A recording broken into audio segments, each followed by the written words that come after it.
یا رسول اللہ یا حبیب اللہ۔ الحمدللہ رب العالمین والصلاة والسلام علی اشرف الانبیاء والمرسلین، اما بعد فاعوذ باللہ من الشیطان الرجیم، بسم اللہ الرحمن الرحیم۔ قال اللہ تعالی فی القرآن المجید، لا يستوی الذین یعلمون والذین لا یعلمون، صدق اللہ العظیم۔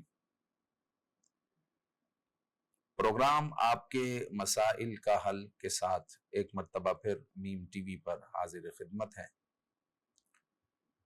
اس پروگرام میں اگر آپ کوئی سوال شامل کرنا چاہتے ہیں تو اسکرین پہ دیے ہوئے نمبر پر آپ اپنا سوال بھیج سکتے ہیں۔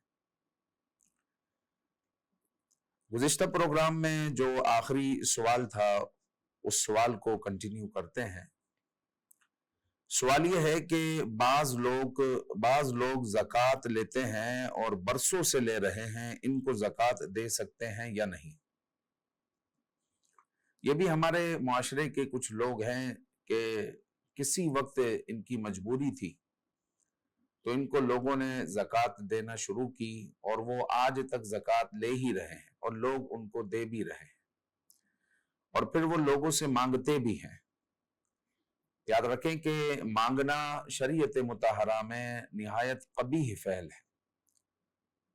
سرکار دو عالم صلی اللہ علیہ وآلہ وسلم کے پاس ایک انصاری آئے اور انہوں نے سوال کیا تو سرکار دو عالم صلی اللہ علیہ وآلہ وسلم نے اس کو ناپسند کیا اور حضور علیہ الصلوۃ والسلام نے فرمایا کہ یہ بتائیں آپ کے پاس گھر میں کیا ہے؟ تو انہوں نے عرض کی کہ یا رسول اللہ صلی اللہ علیہ وسلم میرے پاس ایک ٹاٹ ہے اور پیالہ ہے۔ تو حضور علیہ الصلوۃ والسلام نے فرمایا کہ اسے لے آؤ۔ سرکار دو عالم صلی اللہ علیہ وسلم نے اس کو نیلام کیا اور 2 درہم اس کے لگے۔ حضور علیہ الصلوۃ والسلام نے فروخت کیا۔ پھر حضور علیہ الصلوۃ والسلام نے فرمایا کہ اس کی آپ کلہاڑی لے کر آؤ۔ پھر کلہاڑی میں دستہ حضور علیہ الصلوۃ والسلام نے اپنے ہاتھ سے ڈالا اور پھر حضور علیہ الصلوۃ والسلام نے فرمایا کہ جاؤ لکڑیاں کاٹو اور 15 دن تک میرے سامنے نہیں آنا۔ پھر وہ 15 دن کے بعد حضور علیہ الصلوۃ والسلام کے سامنے آئے اور حضور علیہ الصلوۃ والسلام سے عرض کرنے لگے کہ یا رسول اللہ 15 دن تک میں جنگل جاتا، لکڑیاں لے کر آتا، شہر میں آ کر بیچ دیتا اور الحمدللہ اب میرے پاس 10 درہم بچ گئے ہیں۔ تو حضور علیہ الصلوۃ والسلام نے اس بات پر فرمایا کہ یہ تمہارے لیے بہتر ہے کہ قیامت کے دن تمہارا سوال تمہارے منہ پر چھالا بن کر آتا۔ تو یہ سوال کرنا، بھیک مانگنا، یہ شرعاً درست نہیں ہے۔ اگر کوئی شرعی فقیر ہے بھی، مثال کے طور پر کسی کے پاس صرف 5,000 روپے ہیں، باقی کچھ بھی نہیں ہے اس کے پاس، تو ایسا بندہ زکوٰۃ لینے کے قابل ہے لیکن وہ سوال نہیں کر سکتا۔ سوال کرنا اب بھی اس کے لیے ناجائز ہے۔ لیکن ہمارے یہاں پر ہوتا یہ ہے کہ رمضان آنے سے پہلے ہی لوگ جو ہے کہنا شروع کر دیتے ہیں کہ جناب رمضان آ رہا ہے، خیال کرنا، رمضان آ رہا ہے، خیال کرنا۔ اس طرح پھر لوگ گھروں پر بھی آ جاتے ہیں، دکانوں پر بھی آ جاتے ہیں اور لوگوں کو جو ہے اس بابت براگیختہ کرتے ہیں کہ ہم بھی لائن میں موجود ہیں اور برسوں سے ایسے لوگوں کو زکوٰۃیں لوگ دے رہے ہیں۔ تو یاد رکھیں کہ اگر ان کے پاس 52.5 تولہ چاندی کی مالیت ہوئی کسی بھی صورت میں، فضول سامان کی صورت میں، سونے کی صورت میں، چاندی کی صورت میں، پلاٹ کی صورت میں، کسی بھی صورت میں ان کے پاس فضول جو ہے فاضل اس کے پاس 52.5 تولہ چاندی کی رقم بنتی ہے تو پھر ایسے شخص کو اگر آپ نے زکوٰۃ دی تو آپ کی زکوٰۃ نہیں ہوگی۔ ہمارے یہاں پر ہوتا یہ ہے کہ ایک عورت بیوہ ہوئی، اس کو جو ہے عورت اور لوگوں نے اس کی مدد کی اور برسوں سے لوگ اس کی مدد کر رہے ہیں اور بیوہ خاتون بھی جو ہے لوگوں سے جو ہے زکوٰۃیں اور صدقات وصول کر رہی ہے۔ اب جو ہے اس کے پاس بڑا مال ہو گیا ہے، سونا چاندی جمع ہو گیا ہے، پھر بھی وہ لے رہی ہے تو یہ ناجائز ہے، آپ کی زکوٰۃ ادا ہوگی نہیں۔ لہٰذا زکوٰۃ جو ہے آپ جس کو دے رہے ہیں، آپ دیکھیں کہ میں زکوٰۃ کس کو دے رہا ہوں، اس بابت تحری کرنا ضروری ہے۔ ہر بار آپ تحری کریں گے، سوچ و بچار کریں گے کہ میں جس کو زکوٰۃ دے رہا ہوں کیا یہ زکوٰۃ کا مستحق ہے یا نہیں ہے۔ اگر آپ کو اس بابت نہیں پتا تو آپ علماء سے پوچھ لیں کہ میں زکوٰۃ دیتے ہوئے کیا کیا تحقیق کروں یا پھر کیا تحری کروں یعنی کیا سوچو بچار کروں، آپ کی اگر سوچ یہ کہتی ہے کہ یہ بالکل خالی ہے، اس کے پاس کچھ نہیں ہے، 25,000 30,000 تنخواہ ہے اور جناب علی کرائے کا گھر ہے، کرائے دیتے ہیں اور بل بھرتے ہیں، کھانا پینا کرتے ہیں، تو کیا بچتا ہوگا ان کے پاس؟ لہٰذا آپ نے سوچا کہ ان کے پاس کچھ نہیں ہے، آپ نے زکوٰۃ دی۔ اگر وہ زکوٰۃ کے مستحق ہوئے، مطلب وہ سید نہیں ہے اور جن کو زکوٰۃ دے سکتے ہیں، اگر آپ نے یہ جو ہے سوچ کر آپ نے زکوٰۃ دی کہ زکوٰۃ کے مستحق ہے تو آپ کی زکوٰۃ ادا ہو جائے گی۔ لیکن جو ہے آپ نے سوچا اور جناب آپ کی سوچ نے کہا کہ نہیں، انہوں نے جو ہے اس کے پاس سونا بھی ہوگا، چاندی بھی ہوگا اور جناب جو ہے ان کے پاس کچھ جمع پونجی بھی ہوگی جو 52.5 تولہ چاندی کی رقم تک پہنچتی ہے، پھر بھی آپ نے زکوٰۃ دی تو آپ کی زکوٰۃ ادا نہیں ہوگی۔ تو کوشش کریں کہ جو رمضان المبارک میں بعض لوگ جو ہے 100 روپے لائن لگا کر دے رہے ہوتے ہیں، لائن لگوا کر کہ لوگوں سے، فقیروں سے لائن لگواتے ہیں اور 100 200 روپے بانٹ رہے ہوتے ہیں، اس طرح اپنی زکوٰۃوں کو تقسیم نہ کریں۔ کوشش کریں کہ جو صاحب مال ہے وہ فقیر کو، حاجت مند کو روزگار کے لیے کھڑا کر دے، یعنی جو ہے اس کو روزگار مہیا کر دے اپنی زکوٰۃ سے، تاکہ آنے والے سال میں وہ خود زکوٰۃ نکالنے کے قابل ہو جائے گا۔ تو ہمیں جو ہے اس بابت جو ہے سوچنا چاہیے، لوگوں کو ہمیں مچھلی پکڑنا سکھانا ہے، نہ کہ جو ہے مچھلی کھلانا سکھانا ہے۔ مچھلی کھلاتے رہیں گے تو پھر وہ محتاج ہی رہیں گے ساری زندگی، وہ کہیں گے جناب بیٹھے بیٹھے مل جاتا ہے، تو محنت کرنے کا کیا جو ہے فائدہ؟ لہٰذا ہم جو ہے مچھلی پکڑنا کبھی بھی نہیں سیکھیں گے، کون محنت کرے؟ تو لہٰذا اس بابت جو ہے ہمیں سوچنا چاہیے، سمجھنا چاہیے۔ اور زکوٰۃ اگر آپ دے رہے ہیں، اللہ تعالیٰ نے اچھی زکوٰۃ نکالنے والا آپ کو بنایا ہے، تو کوشش کریں کہ آپ کی زکوٰۃ سے جو ہے کوئی بے روزگار روزگار پر لگ جائے، تو انشاءاللہ ہوگا یہ کہ آپ کی زکوٰۃ نکالنے کی برکت سے انشاءاللہ آنے والے سال میں یا سالوں میں انشاءاللہ وہ خود زکوٰۃ نکالنے کے قابل ہو جائے گا۔ لہٰذا جو ہے سوال کا جواب یہی ہوا کہ ہمیں جو ہے ایسے لوگوں کو زکوٰۃ نہیں دینی چاہیے جو عادی لوگ ہیں، جو عادی طور پر مانگنے والے ہیں، عادی فقیر ہے، جن کا کام ہی اب یہ رہ گیا ہے کہ جناب رمضان آ رہا ہے، پورے سال کا جو ہے راشن رمضان میں اکٹھا کرو، تو ہم جو ہے پھر ایسے لوگوں سے جو ہے ہم پیچھے ہٹیں اور ان کو پیٹھ دکھائے اور ان کو جو ہے اس بات پر لے کر آئے کہ وہ محنت کرے اور محنت کر کر جو ہے رزق حلال کی طرف آئے اور مانگنے سے جو ہے وہ گریز کریں۔ ہمیں اس نقطے پر جو ہے ایسے لوگوں کو لے کر آنا ہے۔ سوال یہ ہے کہ آج کل 2,000 قرآن مجید ایصال ثواب کیے جاتے ہیں، یہ کہاں سے آتے ہیں؟ تو جناب بات یہ ہے کہ بڑی بڑی تنظیم ہوتی ہے اور تنظیموں کے مدارس ہوتے ہیں، کچھ انجمنیں ہوتی ہیں، کچھ ویلفیئر ہوتی ہے، تو ان کے مدارس کا ایک جال بچھا ہوا ہوتا ہے، تو وہ اپنے مدرسے کے بچوں سے قرآن پڑھواتے ہوں گے اور ان سے جو ہے ایصال ثواب لے لیتے ہوں گے، تو اس طرح 2,000 1,000 قرآن مجید کا مجموعہ اکٹھا ہو جاتا ہوگا، تو وہ ایک ساتھ ایصال ثواب کر لیتے ہوں گے۔ لیکن یہ واقعی ایک بہت بڑی تعداد ہے، لیکن یہ ممکن تو ہے۔ لیکن اس میں یہ یاد رکھیں کہ ایک مرتبہ اگر یہ 2,000 قرآن مجید ایصال ثواب کر دیے، مثال کے طور پر میں جو ہے میرے انڈر میں جو ہے مثال کے طور پر 200 مدارس ہیں اور میں نے اپنے مدرسوں سے 1,000 قرآن مجید طلبہ سے اکٹھے کر لیے، ان سے اس کا ثواب لے لیا، اب اس کو ایک مرتبہ ایصال ثواب کر دیا تو دوسری مرتبہ اس کا ایصال ثواب نہیں ہو سکتا، دوسری مرتبہ دوبارہ اجازت لینی پڑے گی، دوبارہ جو ہے قرآن مجید کا ثواب لینا ہوگا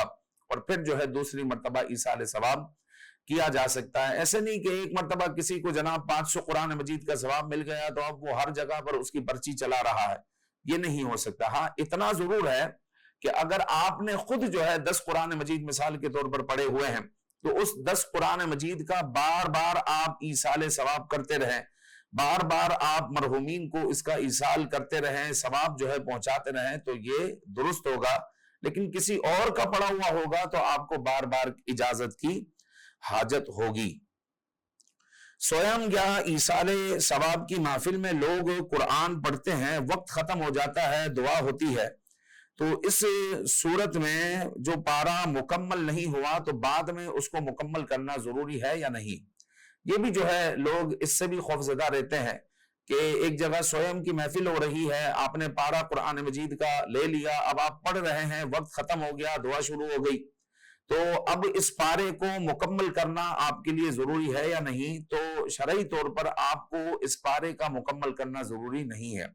آپ نے جتنا پڑھا آپ اس کو جو ہے مرحوم کو ایصال ثواب کر دیں، اور اگر آپ اس کو مکمل کر لیں گے تو بہت اچھی بات ہے کہ آپ مرحوم کو زیادہ سے زیادہ قرآن مجید کا ثواب پہنچانے میں جو ہے کامیاب ہوں گے، پہنچانے والے ہوں گے. اور اس بابت یہ بھی یاد رکھیں کہ سویم میں ایصال ثواب کی محفل میں جو پڑھنے والے لوگ ہوتے ہیں وہ اسپیڈ دکھاتے ہیں کہ جلدی سے ہمارا پارا ختم ہو جائے. تو اس بابت اسپیڈ نہ دکھائیں، بلکہ قرآن مجید کو تغنی کے طور پر جو ہے پڑھنے کا حکم ہے، یعنی بنا کر اچھی آواز میں اچھی طرح ترتیل کے ساتھ قرآن مجید پڑھنے کا حکم ہے، نہ کہ اسپیڈ کے ساتھ قرآن مجید کو پڑھا جائے اور اس کی بے حرمتی کی جائے. اس کی قطعاً اجازت نہیں ہے. آپ قرآن مجید کے بے شک 2 رکوع پڑھیں لیکن اچھی طرح پڑھیں.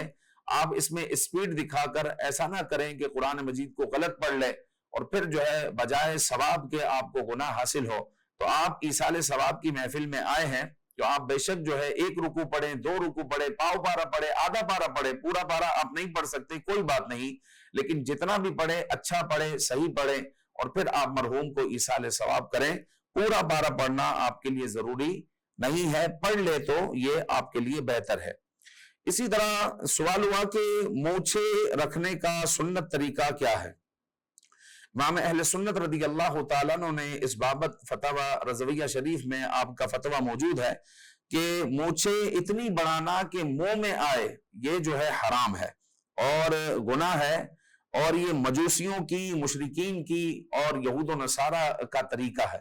تو مسلمان کو یہ زیب نہیں دیتا کہ وہ مونچھے جو ہے اتنی بڑی کر لے کہ اس کی مونچھوں کے بال اس کے منہ میں جا رہے ہیں. جناب پانی پی رہا ہے تو پانی میں جو ہے اس کی مونچھیں ڈبکیاں مار رہی ہے، اور کھانے میں جو ہے اس کی مونچھیں لگ رہی ہے. تو یہ جو ہے نہایت مکروہ جو ہے فعل ہوگا، مکروہ طریقہ ہوگا، درست نہیں ہوگا. لہٰذا جو ہے مونچھوں کو کتنا رکھنا چاہیے؟ تو مفتی امجد علی اعظمی رحمۃ اللہ تعالی علیہ نے فتاوی امجدیہ میں اس بحر شریعت میں بلکہ جو ہے اس بابت لکھا کہ مفتی امجد علی اعظمی رحمۃ اللہ تعالی علیہ فرماتے ہیں کہ مونچھیں ابرو کی مثل ہونی چاہیے، یعنی بالکل جو ہے آپ کی مونچھیں کم ہونی چاہیے، ابرو کی مثل ہونی چاہیے. جس طرح آپ کی ابرو ہوتی ہے یہ لٹک نہیں رہی، لٹکتی نہیں ہے، اسی طرح جو ہے یہ آپ کی جلد پر چپکی رہے.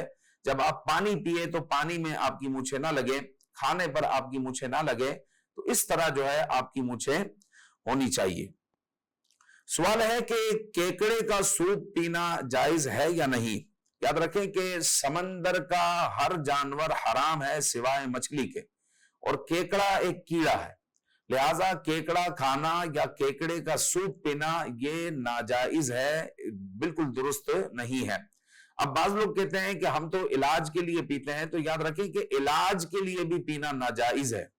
علاج کے لیے بھی پینا ناجائز ہے کہ کسی سے جو ہے سن لیا کہ جناب مجھے سانس کا مرض ہے، لہٰذا جو ہے میں کیکڑے کا سوپ پیوں گا تو میں درست ہو جاؤں گا. اب سنی سنائی بات پر عمل کرتے ہوئے کیکڑے کا سوپ آپ پینے لگ گئے اور آپ کہتے ہیں کہ اس سے مجھے شفا مل جائے گی، تو یہ بھی ناجائز ہے. اس طرح پینا بھی ناجائز ہے جب تک کوئی حاذق حکیم ڈاکٹر آپ کو نہ کہہ دے اور آپ کسی مفتی سے اجازت نہ لے لیں، جب تک پینا جائز نہیں ہوگا. کہ حاذق حکیم یا ڈاکٹر آپ کو کہیں گے کہ اس کے علاوہ آپ کا کوئی علاج ہی نہیں ہے، اور پھر آپ وہ بات جا کر کسی مفتی صاحب سے عرض کریں گے، پھر مفتی صاحب معاملے کو دیکھتے ہوئے اگر آپ کو اجازت دیتے ہیں کہ ہاں اب آپ کے پاس کوئی علاج نہیں بچا لہٰذا آپ جو ہے اس کو پی سکتے ہیں، تو مفتی صاحب کی اجازت سے جو ہے پھر جو ہے آپ اس جانب جائیں گے. وگرنہ جو ہے کیکڑا کھانا یا کیکڑے کا سوپ پینا یہ ناجائز ہے، حرام ہے، درست نہیں ہے، چونکہ سمندر کا ہر جانور حرام ہے سوائے مچھلی کے. اسی کے ساتھ سوال ہوتا ہے کہ جھینگا کھانا کیسا ہے؟ تو اس بابت بھی یہی عرض ہے کہ سمندر کا ہر جانور حرام ہے سوائے مچھلی کے. تو جھینگے کے بارے میں اختلاف ہے کہ جھینگا مچھلی ہے یا پھر کیڑا ہے، جھینگا مچھلی ہے یا پھر کیڑا ہے. تو اکثر علماء کی رائے یہی ہے کہ جھینگا ایک مچھلی کی قسم ہے، لہٰذا جھینگا کھانا جائز ہے. امام اہل سنت رضی اللہ تعالیٰ عنہ کا یہی فتویٰ ہے. تو جھینگا اگر کوئی کھاتا ہے تو ٹھیک ہے، مچھلی سمجھ کر کھا رہا ہے، لیکن اگر کسی کے نزدیک یہ کیڑا ہے تو اس کے لیے جو ہے کھانا یہ ناجائز ہے. واللہ تعالی عالم. غیر صحابی کے لیے رضی اللہ تعالی عنہ کہنا. آج کل کلپ میں غوث اعظم رضی اللہ تعالیٰ عنہ یا کسی تحریر میں سیدی شیخ عبد القادر جیلانی، سیدی غوث اعظم رضی اللہ تعالیٰ عنہ کا نام آتا ہے، یا امام اعظم ابو حنیفہ رضی اللہ تعالیٰ عنہ کا نام آتا ہے، تو بعض لوگ اس بابت کمنٹس کرتے ہیں کہ جناب رضی اللہ تعالیٰ عنہ تو صحابی کے ساتھ لگانا چاہیے، آپ نے ولیوں کے ساتھ لگا لیا ہے. تو اس بابت حکم یہ ہے کہ صحابہ اکرام رضوان اللہ علیہ مجمعین کے ساتھ مستحب یہ ہے کہ رضی اللہ تعالی عنہ لگایا جائے، اور اولیاء کے لیے رحمت اللہ تعالی علیہ لگایا جائے. لیکن اگر کوئی اس کا الٹ کرتا ہے، یا صحابہ کے ساتھ اولیاء کے ساتھ بھی، صحابہ کے ساتھ اولیاء کے ناموں کے ساتھ بھی رضی اللہ تعالی عنہ لگاتا ہے، تو اس بابت بھی شرعاً اجازت ہے، جائز ہے، شرعاً اس میں کوئی حرج نہیں ہے. بلکہ مفتی امجد علی اعظمی رحمۃ اللہ تعالی علیہ نے فتاوی امجدیہ میں اسی بابت فتویٰ دیا کہ بزرگان دین کے نام کے ساتھ رضی اللہ تعالیٰ عنہ لکھنا جائز ہے. سوال ہے کہ خرگوش اور طوطا کھانا جائز ہے یا نہیں. تو خرگوش ویسے عام طور پر کھاتے نہیں ہیں، تو جب لوگوں کو بتایا جاتا ہے تو وہ جو ہے تعجب خیز انداز میں دیکھتے ہیں یا پوچھتے ہیں کہ واقعی اس کو کھانا جائز ہے. تو جی ہاں، خرگوش کو کھانا، طوطے کو کھانا، کبوتر کو کھانا یہ جائز ہے، لیکن عام طور پر کھاتے نہیں ہیں. لیکن اگر کوئی کھائے تو یہ جائز ہے، حلال چیزیں ہیں. مال بیچتے ہوئے سچی قسم کھانا کیسا ہے؟ تو یاد رکھیں کہ شرعاً سچی قسم کھانا یہ جائز ہے، اس میں گناہ کی بات نہیں ہے اگر کوئی سچی قسم کھاتا ہے. لیکن سرکار دو عالم صلی اللہ تعالی علیہ وآلہ وسلم نے اس بابت خاص طور پر مال بیچتے ہوئے تجارتی معاملات میں قسم کھانے کے متعلق حضور علیہ الصلوۃ والسلام نے ارشاد فرمایا کہ بے میں قسم کی کثرت سے پرہیز کرو. کہ بے میں مطلب خرید و فروخت میں قسم کی کثرت سے پرہیز کرو کہ یہ مال تو بکوا دیتی ہے. یعنی قسم جب آدمی اٹھائے گا تو سامنے والا کہے گا کہ یار قسم کھا رہا ہے، لہٰذا یہ سچ ہی کہہ رہا ہوگا. تو مال تو یہ بکوا دیتی ہے لیکن برکت ختم ہو جاتی، حالانکہ اس نے سچی قسم اٹھائی ہے، حالانکہ سچی قسم اٹھائی ہے، لیکن مال کیا ہوا کہ اس کی قسم کی وجہ سے مال بک گیا لیکن برکت بھی ختم ہو گئی. لہٰذا خرید و فروخت کے معاملے میں ہونا بندے کو یہ چاہیے کہ قسم کو بالکل بھی قریب نہ آنے دے، قسم وہ نہ اٹھائیں، ہاں سچی بات کہے، اور توکل اللہ تعالیٰ پر رکھے، بھروسہ اللہ تعالیٰ پر رکھے کہ مال بکنا ہوگا تو بکے گا، نہیں بکنا ہوگا تو نہیں بکے گا. لہٰذا قسم اٹھانے کی یا جھوٹ بولنے کی کوئی ضرورت نہیں ہے. اللہ نے اگر اس کو آج بکنا جو ہے ہمارے نصیب میں لکھا ہے تو آج وہ بکے گا، اگر نصیب میں نہیں لکھا تو آپ لاکھ قسم کھا لیں اس مال کو نہیں بکنا. تو اللہ پر بھروسہ رکھیں، خرید و فروخت کے معاملے میں قسم نہ اٹھائیں کہ برکتیں اس سے اٹھ جاتی ہے. آج کل لوگ تانبے کی انگوٹھی پہنتے ہیں، تانبے کا چھلا پہنتے ہیں، تو یہ جائز ہے یا نہیں؟ یاد رکھیں کہ مرد کو 4.5 ماشے سے کم چاندی کی انگوٹھی، وہ بھی 1 نگ والی جائز ہے. 4.5 ماشے سے کم وہ بھی چاندی کی انگوٹھی ہو اور وہ 1 نگ والی ہو، یہ جائز ہے. اگر 4.5 ماشے سے کم کی انگوٹھی ہے، چاندی کی انگوٹھی ہے اور اس میں 2 نگ ہے، یہ بھی ناجائز. 2 سے زیادہ ہے تو بھی ناجائز، نگ ہے ہی نہیں تو بھی ناجائز، اور چھلا ہے، نگ نہیں ہے تو پھر وہ چھلا ہوگا تو بھی ناجائز. اسی طرح تانبے کے، پیتل کے، اس طریقے کے چھلے ہیں، یہ بھی ناجائز ہے. تو مرد کو صرف 1 انگوٹھی چاندی کی جائز ہے، وہ بھی 4.5 ماشے سے کم اس کا وزن ہو اور 1 نگ والی ہو. باقی اس کے علاوہ مرد اگر کسی بھی قسم کی کوئی انگوٹھی پہنتا ہے تو یہ اس کے لیے درست نہیں ہے، یہ ناجائز ہے، اس سے اجتناب کرنا چاہیے. کیا عورت بچے کی پیدائش کے 40 دن تک نماز نہیں پڑھ سکتی؟ یہ لوگوں کی ایک غلط فہمی ہے کہ جب بچے کی پیدائش ہوتی ہے تو 40 دن تک عورت کو ناپاک تصور کیا جاتا ہے اور وہ بستر پر پڑی رہتی ہے. پھر 40 دن کے بعد جو ہے، ویسے 1.25 مہینہ کوئی کہتا ہے، کوئی چلہ کہتا ہے، پھر 1.25 مہینے کے بعد، چلے کے بعد جو ہے وہ نہاتی ہے، غسل کرتی ہے اور پھر اپنے آپ کو پاک تصور کرتی ہے. یاد رکھیں کہ بچے کی پیدائش کے بعد جو خون نکلتا ہے وہ نفاس کا خون کہلاتا ہے، اور اس خون کے سبب عورت ناپاک ہو جاتی ہے. اس کی کوئی میعاد، کوئی دن مقرر نہیں ہے کہ وہ کتنے دن آئے گا. زیادہ سے زیادہ وہ 40 دن آ سکتا ہے، لیکن ہو سکتا ہے وہ 5 گھنٹے آئے، وہ 5 دن آئے. لہذا 5 دن کے بعد جب وہ خون بند ہو جائے گا، اب وہ عورت پاک ہو گئی، وہ غسل کرے اور نماز پڑھے، وہ غسل کرے اور نماز پڑھے. لیکن ہمارے یہاں پر گھروں میں ہوتا یہ ہے کہ 40 دن تک اس عورت کو ناپاک تصور کیا جاتا ہے، اور 40 دن تک وہ عورت نماز ہی نہیں پڑھتی. یعنی وہ اپنے آپ کو سمجھتی میں ناپاک ہوں، وہ نماز ہی نہیں پڑھتی. تو جب وہ پاک ہوئی ہے تب سے لے کر 40 دن تک جو نماز اس نے نہیں پڑھی، یہ سب اس پر قضا کرنا بنتا ہے، اور اللہ تعالیٰ کی بارگاہ میں وہ سچی توبہ بھی کرے گی. اس لیے کہ اگر 5 دن میں خون بند ہوا تھا تو وہ 35 دن پہلے پاک ہو چکی تھی، اس پر فرض تھا کہ وہ غسل کرتی اور وہ نماز پڑھتی، لیکن اس نے ایسا نہیں کیا.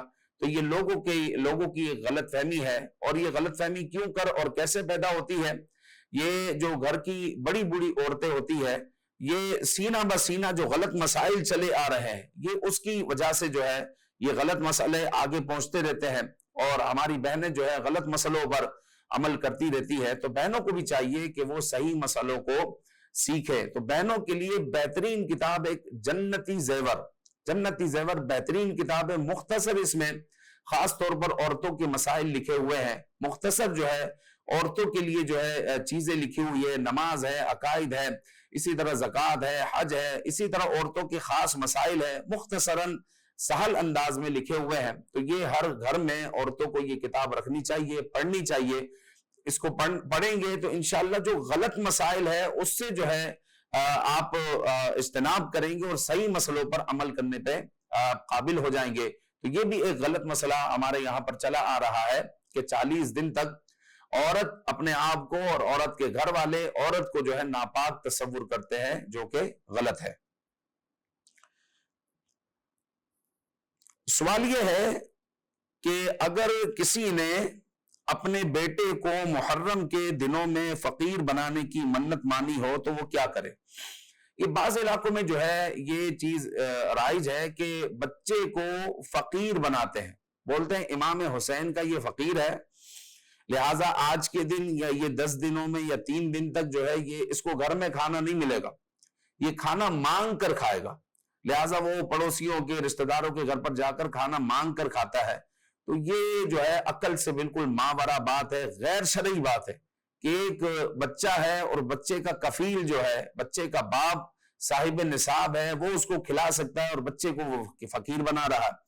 وہ امام حسین کی تعلیمات کے بھی خلاف ہے اور شرعاً بھی جو ہے شریعت کے بھی یہ خلاف ہے، شریعت کے بھی خلاف ہے. امام علی مقام رضی اللہ تعالیٰ عنہ کو آپ دیکھیں، امام علی مقام کا انہوں نے پانی روک لیا. امام علی مقام اس وقت جو ہے جنگی آلات آپ کے پاس نہیں ہے، آپ کے پاس جو ہے اس وقت تیر و کمان نہیں ہے، سامنے یزیدیوں کے پاس سب کچھ ہے، لیکن آپ نے ان سے کچھ نہیں مانگا، آپ نے نہیں مانگا، آپ خوددار رہے اور آپ نے اللہ پر توکل کیا.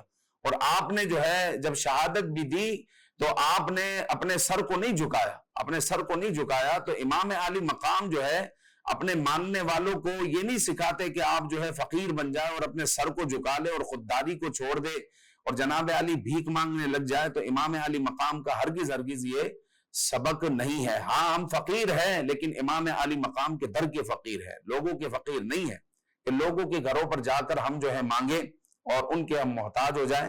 اس کی ہرگز جو ہے شرعاً اجازت نہیں ہے. لہٰذا آپ مانگیں، لیکن جو ہے آپ امام کے در سے مانگیں، ان کے وسیلے سے مانگے، اللہ سے مانگے، تو انشاءاللہ تعالیٰ بہت کچھ ملے گا. اللہ تعالیٰ برکت نصیب فرمائے. میں نے اپنے دوست کو 5 لاکھ روپے دیے ہیں اور میں نے اس سے کہا ہے کہ 15,000 روپے مہینہ مجھے آپ دے دینا، یہ 5 لاکھ روپے آپ رکھ لیں، کاروبار کریں. تو یاد رکھیں کہ اس طریقے کا معاہدہ یہ سودی معاہدہ ہے، یہ سودی معاہدہ ہے کہ آپ نے اگرچہ یہ لفظ ادا کر دیا کہ کاروبار میں استعمال کر لینا، تو یہ سودی معاہدہ ہے. تو وہ یقیناً کاروبار میں یا کسی نہ کسی جگہ پر تو وہ استعمال کرے گا، جبھی تو آپ کو 15,000 روپے دے گا، اور جب آپ کو وہ 5 لاکھ روپے چاہیے ہوں گے تو پورے 5 لاکھ روپے بھی دے گا. تو یہ بالکل سودی معاہدہ ہے اور یہ ہمارے یہاں پر اس کی پریکٹس چل رہی ہے کہ میں نے فلاں کو جو ہے اتنے پیسے دے دیے، وہ کام کرتے ہیں، میں کیا کام کروں گا، لہٰذا وہ مجھے مہینہ 10,000 5,000 15,000 روپے دیتے ہیں تو میرا بھی تھوڑا بہت گزارا ہو جاتا ہے. تو اس طرح آپ معاہدہ نہ کریں، بلکہ آپ کو، آپ کے پاس اگر پیسے ہیں، کسی کے ساتھ آپ کام کرنا چاہتے ہیں، تو آپ کسی عالم دین کی صحبت میں جا کر بیٹھ جائیں، ان سے پوچھئے کہ شرعن جو ہے اس کا کیا طریقہ کار ہے۔ تو آپ کے پاس مشارکت کا بھی راستہ ہے، آپ کے پاس مضاربت کا بھی راستہ ہے۔ مضاربت یہ ہے کہ ایک طرف سے دام ہو، پیسے ہو، اور دوسری طرف سے کام ہو۔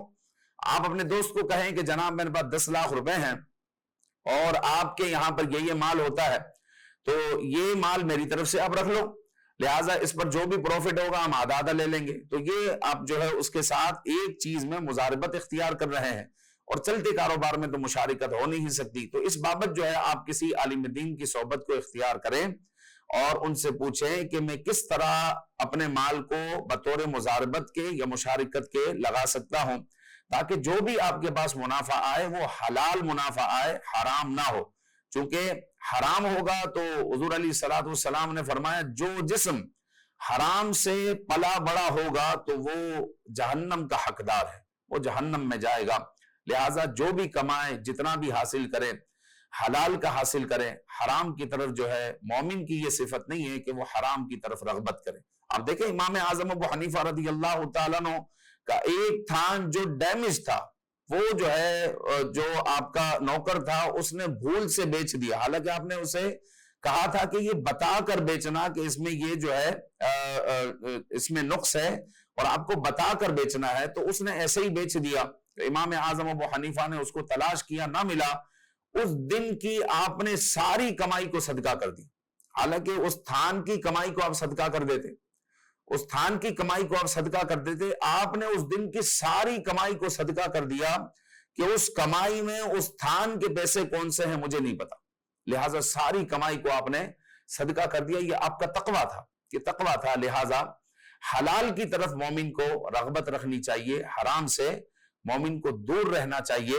تو آپ اپنے یہ پیسے لگا سکتے ہیں، اس سے فائدہ اٹھا سکتے ہیں، حلال طریقے سے اٹھا سکتے ہیں، لہٰذا کسی عالم دین کے پاس، مفتی صاحب کے پاس جائیں، اس سے مشارکت کے، مضاربت کے مسائل سیکھیں، تو انشاءاللہ تعالی انشاءاللہ آنے والے پروگرام میں ہم اس بابت بھی جو ہے بات کر لیں گے کہ مشارکت اور مضاربت کیا ہے۔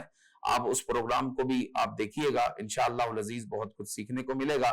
اللہ تعالی ہمیں عمل کی توفیق عطا فرمائے، جو کچھ سنا اسے یاد رکھنے کی توفیق عطا فرمائے۔ آپ دیکھتے رہیے مین ٹی وی، یہ پروگرام ہر ہفتے نشر کیا جاتا ہے۔ اللہ تعالیٰ ساری انتظامیہ کو برکتوں سے ہمکنار فرمائے، آمین بجاہ النبی الامین صلی اللہ تعالی علیہ وآلہ وسلم۔